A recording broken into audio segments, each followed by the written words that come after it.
de Psicopatología General, Hospital Víctor Larco Herrera. Primer módulo, Generalidades y Psicopatograma.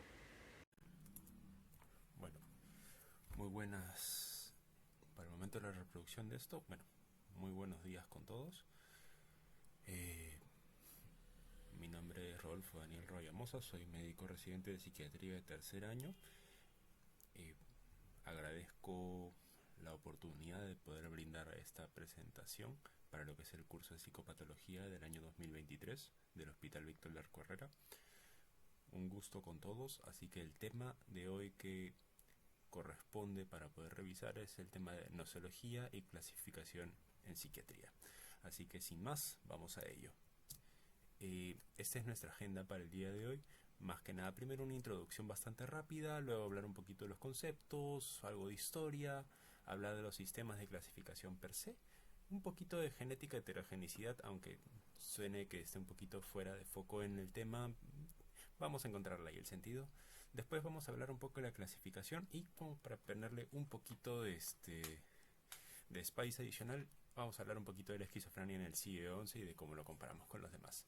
Entonces, de una forma introductoria, ¿cómo me gusta ver todo este tema de la nosología y demás y de cómo analizamos todos los trastornos mentales? Me gusta que lo veamos como un rompecabezas que vamos armando. Tenemos dentro de toda nuestra mesa, tenemos todas las fichas ahí esparcidas. A ver, un segundo. Tenemos todas las fichas ahí esparcidas, que son distintos cuadros, la sintomatología y demás, y nosotros tratamos de darle una forma. Y todos los que han intentado armar un rompecabezas en algún momento tienen una estructura para hacerlo, ¿no? Empiezan buscando primero las esquinas, después de las esquinas los bordes, de ahí a veces algunos lo clasifican por colores, y ahí empiezan a trabajarlo y demás. Entonces es una forma en la cual vamos construyendo esto, ¿no? Y así poco a poco también se ha ido armando poco a poco todo lo que son los sistemas de clasificación en lo que son las enfermedades en general, y en nuestro campo de la psiquiatría también se ha ido avanzando. Así que tengámoslo como un concepto que nos va a ir ayudando en todo. Entonces, primero que nada, antes de pensar en todos los conceptos y todo esto, primero decimos, ¿para qué queremos un sistema de clasificación? ¿De qué nos va a servir todo esto? Entonces, para empezar, para tener dentro de estos les brindo cinco opciones, pero naturalmente a medida que lo vayan pensando van a encontrar más. Lo que es la comunicación, para que hablemos todos un mismo idioma a la hora de revisar el tema con las patologías. La obtención de la información y la generación de la información también es súper importante, y por eso necesitamos nuestros sistemas de clasificación para poder averiguar y poder conocer más sobre distintas patologías y que estén bien designadas. La utilidad descriptiva es muy similar a la obtención de la información para que podamos ir conociendo más sobre las patologías, tener una descripción más pactada sobre ello. Tener factores predictivos, principalmente si es que hablamos de pronóstico y hablamos de tratamiento. Si es que ya tenemos estos puntos bien delimitados, ya vamos a tener cierta capacidad de predicción. Y por último, la formulación de teorías, que es algo con lo que últimamente estamos jugando bastante para poder crear nuevas ideas y quizás ir avanzando con lo que son todos los sistemas, así como los voy a describir en unos minutos. Así que, en términos generales, es por esto que necesitamos un sistema de clasificación. Entonces, ¿bajo qué conceptos vamos trabajando? Tenemos los conceptos de lo que son los datos por el nivel categorial y por el nivel dimensional. ¿De qué hablamos con esto? De que a nivel categorial, y esto es algo que se va a ver mucho en los próximos años, la distinción categorial es como que decimos que una patología la ponemos en una categoría, la ponemos en una caja, en una sección X, y en este punto se queda y de ahí no puede salir. Es como que está dentro de la caja. Y entonces con esto tenemos un diagnóstico delimitado, una clínica súper delimitada, un tratamiento muy delimitado, una etiología delimitada, todo delimitado. Entonces, un ejemplo que ahí se brinda, ¿no? Por ejemplo, con la neumonía ya tenemos el diagnóstico bien delimitado, sabemos que también a la hora de la ocultación vamos a tener estos ruidos agregados, vamos a tener la radiografía X, X presentación y todo esto, y ahí lo tenemos bien delimitado. Pero en el que tenemos adicionalmente la que es la clasificación dimensional, en la cual más allá de lo que es un cuadro clínico, se pueden sobreponer otros cuadros, otras sintomatologías, otras dimensiones. Así que es básicamente cortes y cortes tras cortes que por ahí se pueden sobreponer y darnos una imagen bastante característica, que es muy variable de persona a persona. Así que si es que lo analizan, nos estamos inclinando un poquito más a este segundo concepto de clasificación. Y además de esto tenemos las clasificaciones, bueno, por el punto etiológico, también por el punto descriptivo, que naturalmente vamos trabajando con ello, ¿no? Por el lado etiológico, ir revisando lo que son los orígenes de lo que son las diferentes patologías.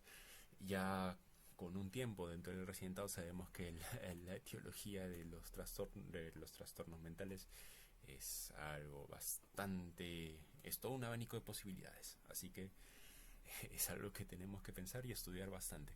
Y por el lado descriptivo también ir revisando lo que son las patologías y poder tener varios conceptos que podamos analizar y demostrar adecuadamente. Entonces, vamos a ver un punto con lo que es el tema de la historia. ¿Cómo empezó todo este tema de la clasificación? Tenemos lo que son, por el lado de Hipócrates, que él fue el primero que fue analizando todo el campo mental y dijo, bueno, acá tenemos alteraciones mentales tanto agudas como crónicas, así que ahí lo fue separando y todo. Pero sí, bueno, ahí fue avanzando hasta que William Cullen en el año 77 fue el que dio el primer gran paso con la clasificación, con lo que es su libro de First Lines of Practice of Psychic en el siglo XVIII. Y con eso, ¿qué logró? Más que nada la categorización según lo que son los síntomas, el método de diagnóstico y la terapia. Entonces con esto ya fue avanzando y fue todo un boom para lo que para lo que fue todo el campo de los trastornos mentales, ¿no? Pero entonces fue continuando. ¿Y quién más llegó? Llegó Philip Pinel, y aquí con distintos escritos, hablando principalmente y lo voy a traducir con lo que es la nosografía filosófica y el tratado médico filosófico y la alienación mental o la manía. Y lo digo así porque no quiero dañar el idioma original con mi pronunciación. ¿Qué nos ayudó con esto? Más que nada separó las patologías en 4 puntos, en lo que es la manía, la melancolía, la demencia y la idiocia. Entonces, con esto continuó y bueno, también vino Emil Kraepelin, que además de ello, en lo que es el análisis, agregó lo que es la evolución y el pronóstico e hizo la distinción de la psicosis. Aquí tenemos el tema de lo que son la psicosis afectiva, si le podríamos decir así, pero también hablaba de lo que era el tema de la demencia precoz, ¿no? Lo cual si lo adelantamos hasta ahora, es lo que ahora conocemos como esquizofrenia, entre comillas, ¿no? Así que, y bueno, por último también nos vino Sigmund Freud, ¿en qué nos apoyó bastante Sigmund Freud? Con lo que es la clasificación, la nosología, en lo que son los trastornos neuróticos. Así que eso sí también nos fue de bastante ayuda en su momento y sí también tiene sus efectos hasta ahora, ¿no? Entonces, después de todos estos puntos históricos, empezamos con las clasificaciones que tenemos hasta ahora. Vamos primero con lo que es el CIE. El CIE el sistema de clasificación del CIE inició en el año 1855, pero principalmente orientado a lo que es designar causas de muerte. Y así fue avanzando, CIE 1, 2, 3, 4, 5, pero cuando llegamos al CIE 6 es cuando ya dijeron, oye, pero está yendo bastante bien, esto funciona chévere. Entonces vamos a utilizarlo también para clasificar las enfermedades, ¿no? Y con esto se fueron apoyando, sí tuvo una gran utilidad. El 7, el 8 destacaron bastante, y hasta el actual CIE 10, que fue publicado en el año 1992 y bueno, lo estamos utilizando hasta ahora, ¿no? Pero ya estamos con la entrada en vigencia de lo que es del CIE 11, pero con el CIE estamos trabajando bastante bien y es lo que tenemos ya establecido. Pero aquí diremos, ¿no? Ya, pero cuando yo ingresé a la residencia, también me dijeron que lea el DSM y cosas así, ¿no? Entonces, también vamos a hablar del DSM. En el DSM también sus orígenes también se remontan allá por el año 1840, en los cuales iban analizando diferentes conceptos. Encontraron primero el concepto de lo que es idiocia y el concepto de lo que es la locura, la folie, si quieren decir así. Aunque estamos hablando de continentes diferentes. Pero así más que nada tenían la clasificación en el campo de lo que es la psiquiatría. Pero después ya, a medida que avanzaban los años, en el año 1880, ya empezaron a separar otras patologías dentro. Entonces, ¿qué teníamos? Lo que era la manía, la melancolía, la monomanía, la aparesia, la demencia, la dipsomanía, ahorita sí lo podemos adoptar, lo que es el consumo de alcohol, y lo que es la epilepsia. Y con ello se mantuvieron, pero ya después dijeron, no, vamos a establecerlo un poquito más, ¿no? Entonces, ¿en qué vamos a ver? ¿En qué se pasó a lo que es el año 1889? En lo que es la manía, la melancolía, la locura periódica, la locura sistemática progresiva, la demencia o la parálisis general. Todo esto fue generado en distintos censos que se hicieron en Estados Unidos en estos años distintos, en los cuales ya encontraron estas formas de clasificar, entre comillas, a lo que eran los cuadros de salud mental. Entonces dijeron, no, pero ya vamos a establecer algo. Así que en el año 1952 se publicó lo que es el DSM-1. Bueno, el DSM, mejor dicho. Lo cual lo consideraban más que nada una variante del CIE-6. Entonces, aquí nos traían un glosario de descripciones de las categorías diagnósticas, pero nos trajeron un concepto bastante interesante, que era el concepto de reacción, en el cual decían que ante estímulos externos la psique de la persona brindaba una reacción en forma de una patología. Esto fue avanzando y a pesar de que este concepto suena interesante, y lo hemos adaptado hasta cierto punto a nuestra práctica actual, en el año 1968 con el DSM-2 ya este punto fue descartándose lo que es este concepto de reacción. Entonces, ¿qué se inclinaba más el DSM-2? En lo que era el diagnóstico múltiple, en lo que era considerar distintas patologías para una sola persona. Continuando con ello vino el DSM-3, que el DSM-3, publicado en el año 1980, se centró en lo que es el Research Diagnostic Criteria.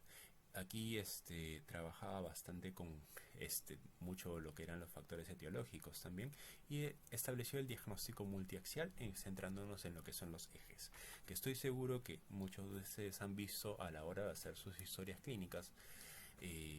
Más creo que los chicos que han estado en el pabellón 20, que les están llegando ingresos por montones, así que podemos verlo por aquí.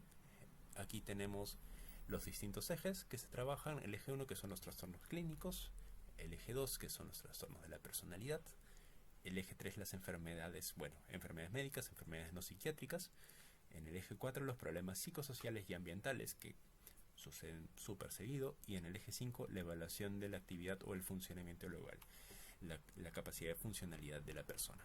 Entonces, este manejo multiaxial ya se ha ido descartando, por eso es que ya no se utiliza actualmente. Es bueno conocerlo, y sí es cierto que nos aporta bastante información, pero ya ahorita ya en el DSM-5 ya no se considera lo que es diagnóstico multiaxial. El DSM-5 fue publicado en el año 2013 con unas descripciones más completas y que nos brinda más que nada un énfasis en lo que son los aspectos del desarrollo, especificidades culturales, diferencias de género, factores de riesgo, consecuencias, así. Y bueno, ya en los últimos años también se ha publicado lo que es el DSM-5 texto revisado, ¿no? El TR, que también nos brinda algunos datos bastante interesantes, ¿no? Lo que sí, el DSM-5 es que reconoce que es prematuro proponer definiciones dimensionales, pero es un concepto bastante interesante a considerar y que poco a poco vamos a irlo retocando. Entonces, aquí tenemos algunas diferencias que les puedo brindar entre lo que eran los grupos diagnósticos en el DSM-4 versus en el DSM-5, ¿no? Aquí podemos ver de los diagnósticos que vemos habitualmente: los trastornos depresivos, trastornos ansiosos, trastorno bipolar, el espectro de la esquizofrenia, entre otros que podemos ver, ¿no? Aquí más adelante voy a brindarles las diferencias un poquito más detalladas. Pero aquí viene la pregunta, ¿y qué hay con el CIE 11? El CIE 11 que ya entra en actividad desde el año 2022, que se ha publicado ya en el año 2018, 2019, ¿qué nos brinda? Nos brinda que muchas patologías se están modificando. Aquí les traigo una que es la esquizofrenia, ¿no? Que si la podemos revisar, por ejemplo, en el CIE-10 nos brinda las distintas subclasificaciones de la esquizofrenia, como por ejemplo la esquizofrenia befrénica, la esquizofrenia simple. Estos cuadros ya han sido eliminados en lo que es el CIE-11. Aquí categoriza la esquizofrenia por otros conceptos, más que nada por lo que es la continuidad, los episodios que suceden, más que nada. Así que esto es solamente una mirada. También otro punto que también cambia en el CIE-11 son los trastornos de la personalidad, en los cuales ya se consideran de los distintos clústeres. Este concepto ya se va alejando un poquito de la clasificación actual. Entonces, les quiero hablar un poquito de la genética. ¿Por qué? Porque es importante saber que en el campo de la psiquiatría los trastornos son poligénicos. No podemos atribuirlo a un solo gen el hecho de que aparezca un trastorno. En realidad es toda una interacción de múltiples genes que pueden bien ser encontrados entre comillas como patológicos o como simples variantes genéticas, pero que con interacciones múltiples y demás dentro de todo un abanico de posibilidades nos puede generar un trastorno. Además de ello, si tomamos este concepto en cuenta, descubrir mecanismos orgánicos es bastante complicado, ¿no? Tendríamos que analizar todo este abanico de posibilidades del cual les estoy hablando, y todo este tema genético altera lo que es el paradigma del DSM, ¿no? Todos estos paradigmas iniciales que eran más categóricos, nos vamos alejando de ello y vamos acercándonos más a lo que es el campo dimensional, ¿no? Entonces, les traigo este cuadro de aquí, en los cuales nos muestra lo que es la correlación genética de distintos trastornos mentales. En resumen, ¿qué podemos concluir de esto? Que como se dan cuenta, hay varios entrelazamientos en lo que son los distintos trastornos mentales y coincidencias genéticas. ¿Qué trato de llegar con el cuadro? Lo que les dije hace un rato, que lo que es que no podemos atribuir solamente a una variante genética un trastorno mental. Es todo un sistema de interacciones y que además de la genética establecida, juega también la epigenética, entre otras cosas, así que es todo un campo disponible para explorar.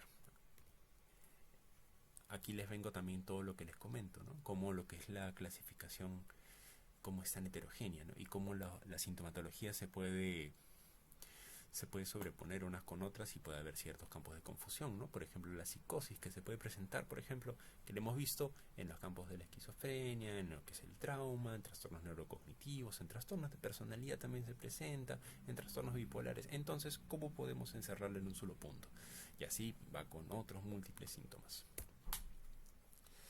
Aquí tenemos también lo que es la relación con el trauma y de cómo podemos asociarlo a un gran abanico de posibilidades, ¿no? Así que es algo que no podemos solamente ponerlo en una categoría.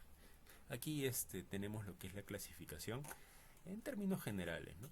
Para que podamos conocerlo en lo que es los trastornos del neurodesarrollo, que típicamente aparecen en la infancia o adolescencia. Podemos asociarlos a lo que es a lo que son los casos de poda neural, entre otras patologías, entre otros procesos cerebrales.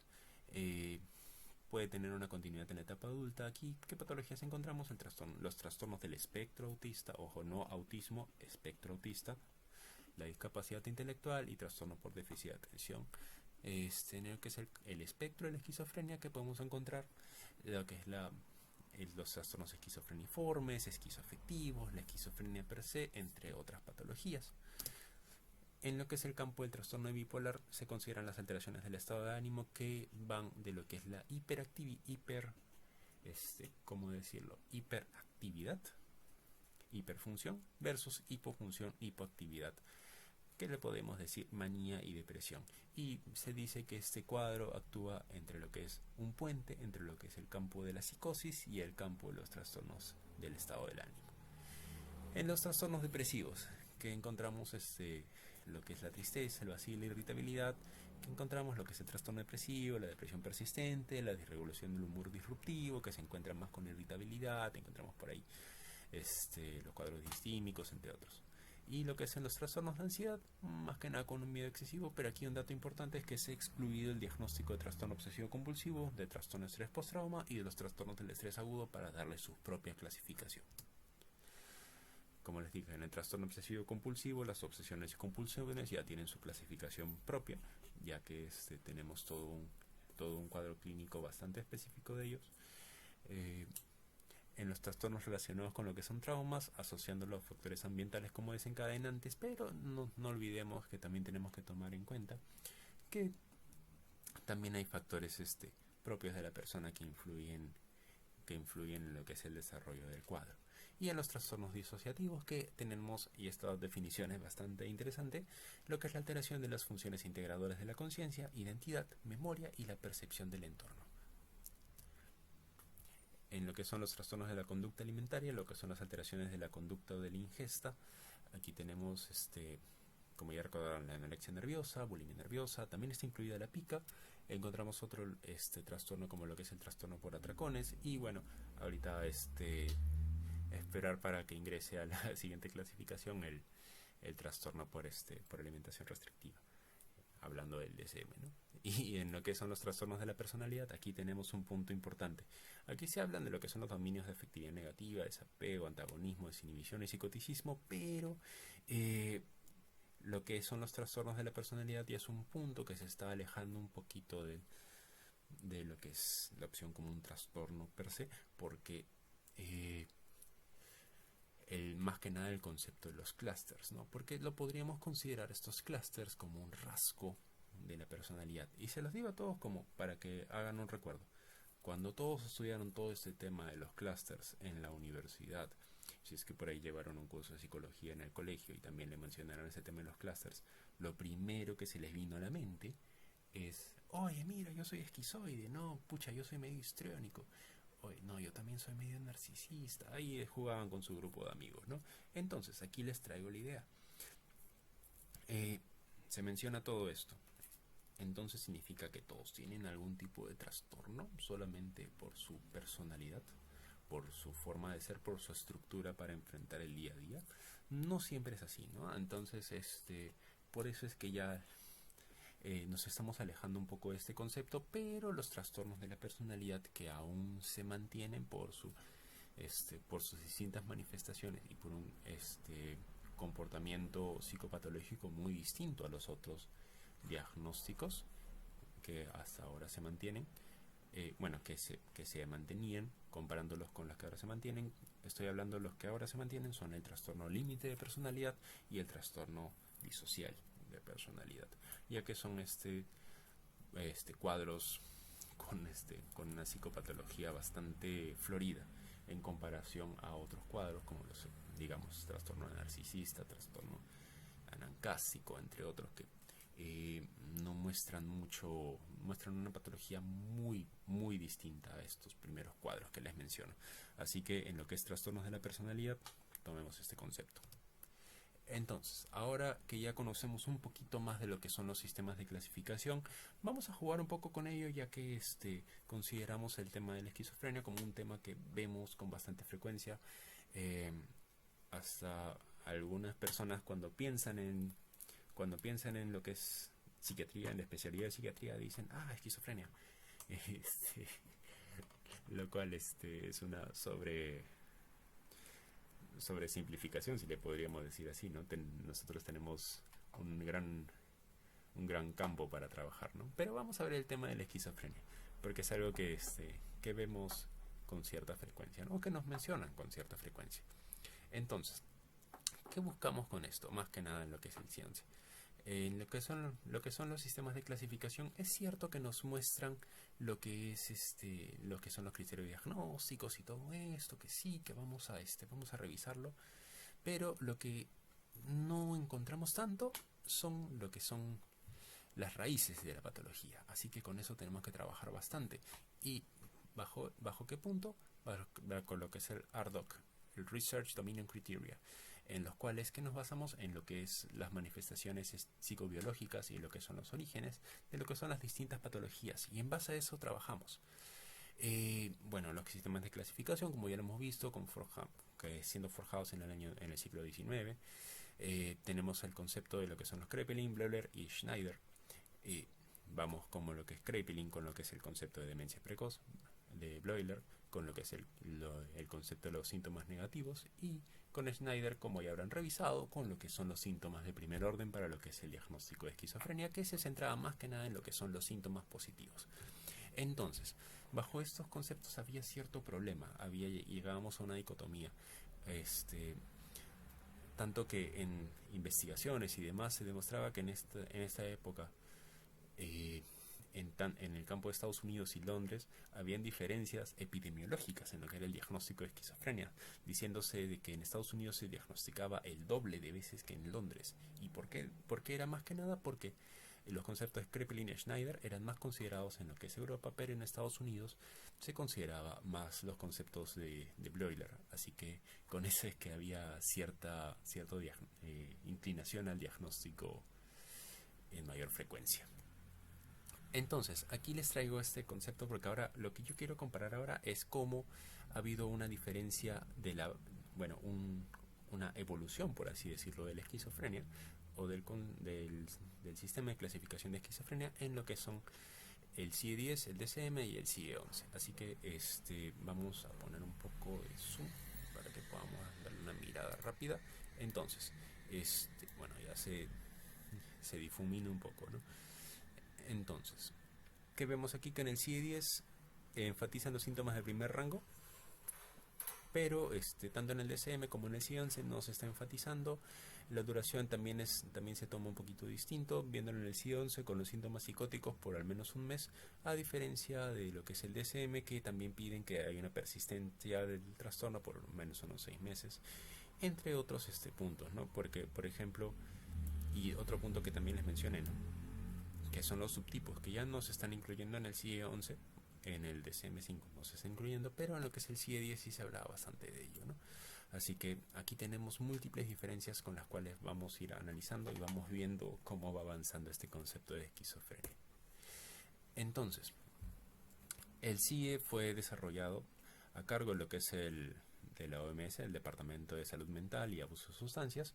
Se procuró que el CIE-11 sea con un trabajo multidisciplinario, transparente y multilingüe para que podamos aplicarlo de la mejor manera posible, y durante los distintos estudios de lo que es el campo de trastornos mentales del CIE-11 fue estudiado en países con diferentes idiomas y con diferentes niveles económicos. Así tenemos todas estas capacidades de extrapolación. Entonces, vamos a compararlo, por ejemplo, la esquizofrenia del CIE-11, pero esta vez versus el CIE-10. Entonces, vamos a ver que a nivel conceptual va a haber una pérdida del poder de lo que son los síntomas de primer rango. Le estoy hablando de los síntomas de primer rango de Schneider, en los cuales hablamos más que nada de los síntomas positivos. Ya no hay tanta inclinación a ello, y lo que vamos a ver es que estos síntomas de primer rango lo que hacía no lograba diferenciar tanto la psicosis por esquizofrenia con la psicosis de cualquier otro origen, ¿no? Así que eso también, por eso es que ya lo vamos tachando un poco. Y con la comparación descriptiva hacemos un retiro de los subtipos, como les estoy diciendo, porque con los subtipos podía haber una superposición también de la sintomatología, ¿no? Lo que juega también es con los especificadores, como les mencioné, ¿no?, de lo que es la duración de lo que es el episodio, de si los episodios son múltiples. Así que con eso más que nada va trabajando. ¿Cómo lo vemos en comparación con el DSM? Una comparación por el lado conceptual, que aquí el CIE-11 no considera lo que es la merma de la funcionalidad. Esto sí le exigían los otros sistemas de clasificación, en los cuales pedían que la persona, en comparación a su estado premórbido, la funcionalidad esté marcadamente disminuida. pero ahora en el CIE-11 esto no lo está solicitando, y además de ello no solicita que la sintomatología como trastorno perdure un tiempo de 6 meses, ¿no? Porque, bueno, lo que sí se mantiene, como les mencioné, es que el cuadro de psicosis se mantenga por un tiempo de un mes, pero luego el trastorno per se, como todo el diagnóstico, sea una duración mínima de 6 meses. Este último punto ya se ha ido tachando, y a nivel descriptivo ya se va tachando también el tema de la catatonía. Recordemos que la catatonía tiene una manifestación, tiene un origen neurológico con una alta probabilidad, así que es algo que debemos revisar con mucha cautela y poder compararlo. Entonces, conocemos todo este tema de lo que son los sistemas de clasificación, ya lo vamos avanzando un poquito más, pero es bueno que que tengamos como moraleja de toda esta presentación, de que lo que son los sistemas de clasificación han ido avanzando con el tiempo y sin dudas seguirán avanzando. Quién sabe si de acá a 100 años nos enteremos, no sé, del CIE 20 y por ahí muchos diagnósticos que nosotros lo consideramos la bandera de la psiquiatría, ahora ya han desaparecido, o ahora hayan cambiado, porque la ciencia y, como opinión personal, la psiquiatría está en un proceso de constante cambio. Estamos ahorita en un proceso de transición, así que tenemos que estar listos y prestos para todo lo que esté por venir. Así que vamos con ello. Les agradezco mucho su atención